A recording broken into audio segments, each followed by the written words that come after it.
嘿，好，欢迎大家再度来到水星图的频道。那今天跟大家聊一家很久没有讲的公司了哈，但我知道其实蛮多高手他们会玩这一家啦。好，这家叫做那个 Take Profit Trader，它最近11月、12月其实都有出活动，它也是少数那个 Black Friday 那个它的方案有留下来的哈，现在这个方案还在哈。那先简单介绍一下它这个活动哈，就是它有一个圣诞节活动，会抽10个这个免费的50K 的账号哈，那这边可以给大家参考一下哈。那这边你就去 follow 他们的这个 Instagram， 那 Instagram 就叫做 Take Profit Trader， 然后tag 3个朋友，然后这篇贴文储存起来，然后再把这个他的问题完成哈，就是他是问说你觉得对交易来讲什么是最好的一份礼物哈？这边全部填一填，底下就可以来抽他这个免费50K 的这个账号了哈，那就给大家参考一下。然后呢，它的特价哈，我们看一下目前的这个折扣哈，它目前是考试费是6折哈。如果你过关的话，就不用这个启动费。除了不用启动费之外，它现在如果你有办法打到出金，第一次出金，它还会再退你一个考试费哈，所以它的这个考试，如果你打得不错的话，接下来其实整个成本是还蛮低的哈。那我们以50K 的为例来讲哈，它这个是$170，那打完折之后大概就是102哈，所以大概是3000台币左右就可以买到一个50K 的这个账户。那详细的规则介绍我都有放在之前的影片里哈，那我也会摆在这一支影片的简介。那如果大家有问题的话，都可以加入 DC 或者是连结一样有我们的 LINE 群哈，这些都可以来参考。好，那为什么今天要讲这家？因为主要是我之前其实有看到一支影片，我觉得讲的还蛮好的哈。那我今天就想把这个 Take Profit Trader 他老板跟这一位 YouTuber 他们之间的访谈呢，来做一个很简单的翻译哈。那当然这个影片很长，有大概应该有个40-50分钟吧。好，那这个影片有54分钟，那我就是抓出他的我自己非常认同的这一段，就看了真的是觉得心有戚戚焉啦。好，所以我们就来听听看他到底怎么样。好，这个左边这一位他是 Take Profit Trader 的老板，那右边那一位他是一位 YouTuber。好，我个人觉得他还蛮强化的，有时候话都没有让老板好好的讲完，不过还是有一些蛮不错的观念，我觉得可以给大家去思考一下。好，所以就马上来看看这支影片吧。Can you see anything different between your live and even the guys that have pro accounts? Do you notice anything in their data versus the guys that just churn combines? Can you give the listeners any stats or anything to say, like, I need to have this percentage of a day win rate or a trade win rate, or anything that a listener could say, I need to get myself to like this kind of data point, if you would, to then start to really see more success? Yeah, I have an in-depth PDF about this because I can tell you that it's available on the website for free. We used to use it just as people to read of best practices, from millions of data points that we've seen. It's a couple things from what you said. I think wholeheartedly that win rate is probably one of the most overrated metrics in trading. Now, number of days traded profitably, that's okay. I think that what's way more important, and what the metric that we see most is there's an inverse relationship with the amount of trades people take to how well they do. So if I can come in and you can blindfold me and you can say, Austin, there's 2 traders. One guy traded 4 times today, and the other guy traded 20. Most times, the guy that traded 20 did worse than the guy that traded 4.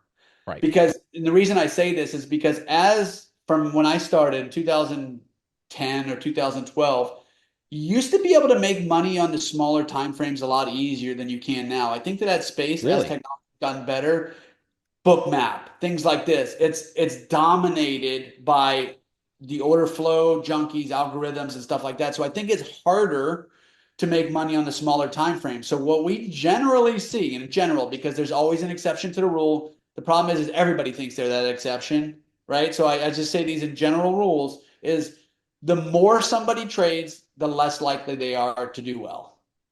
The more often somebody is trading, the less likely they are to do well. And I'm sure you're in your comments, people are going to be like, James is an idiot. He doesn't know what he's talking about. No, I think listen, I think my audience is hopefully on that too, because I've said that for a long time. And we were talking about it at the beginning about like guys wanting to be at the desk all day and all that ends up doing. I learned from this guy, Scott Redler, a long time ago. I went to a seminar he had, and he always said, I mean, this guy was on CNBC. He's all over. He's still very well known on Twitter, a couple 100,000 followers. And he always said he would give back his profits in the afternoon. The more he would trade, the more likely it is you give back the money. So I think it is one of those old cliches, but it is very true and it sticks through for a reason. You know what I mean? So yes. So Austin, one of the things too is, again, when we talk about fallacies in trading, people tend to think that the best way to manage risk is to trade with smaller stop losses. And that makes my skin crawl, because what happens is, again, in this world where the computers are dominating this small time frame, you get smoked, bro. A ton of noise in this bundle of you just get smoked by having, let's say I'm an ES. I see the ES on the back of my eyeballs when I sleep.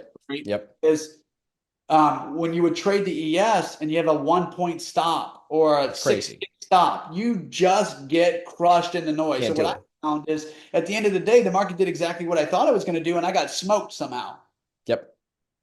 And I would think I went the other way, and I said, I'm just going to trade one central idea a day. It's either going to work or it's not.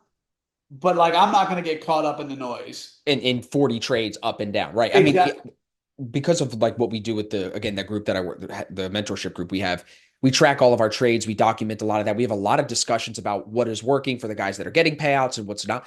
I think one of the things that's helped me is wider stops, smaller positions, wider stops, giving my time idea to breathe. It's helped a lot for me. I'm a huge.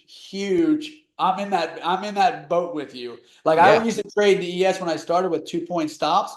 That's crazy, bro. You wouldn't see me somebody'd have to hold a gun to my head to do that. I couldn't do it. I tell everybody 5 is usually the smallest. 4 is usually the smallest I'm doing. So what I advocate to people to trading in prop is trade the biggest account you can with 1/5 of the size that you're allowed to trade with. And then it gives you a lot of space in the drawdown. And you've got a fighting chance. Yes. So I'm talking about in take profit, 150K account, you got 15 contracts.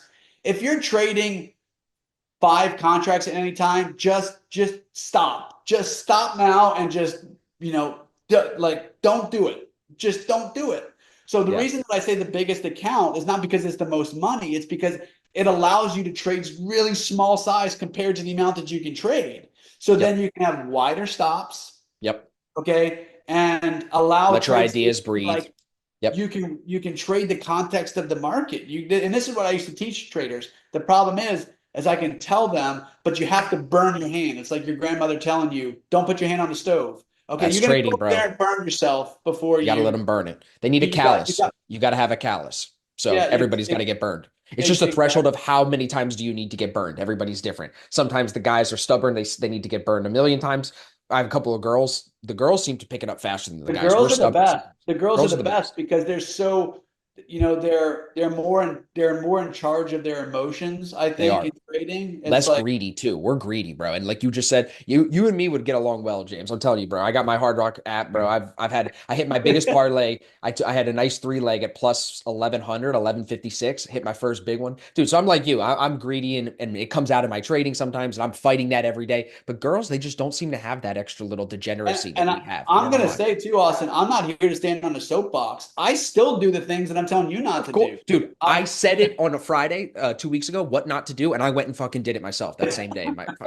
That's the thing. It's like when you really trade, I think for a long period of time, like you and I have, you're one mistake away from being the same guy you were when you started, but just you make it happen less often now, and that's the difference. You know what I mean? That's right. And also I think that the beauty about trading, and like we can get off on, I know we're off on a little bit of tangent, is the self-growth. Like I've learned self-awareness. 100%. Not through my hockey career. I wish I was self-aware I am now when I was playing hockey. I was an idiot. Of course.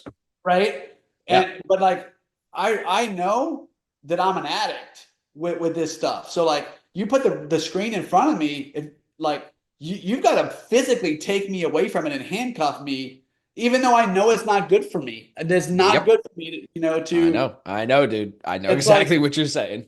It's just my personality. And because I'm aware of that, I'm able to control it. Make it work. Yes. 100%. I'm able to control. You know what I tried to do for a long time, dude? I tried to be too systematic, too rules-based. And as over the years, I've leaned more into discretion, still having rules and structures. Like I have specific ways I like to use VWAP that I trade. but like being more discretionary, especially in my taking profit and stuff like that, not being married to certain targets, that has been super helpful for me. So that is trusting your gut. That's trusting intuition. And that has to be built over time too. So you need that building of the callus sometimes to get to the point of having the intuition.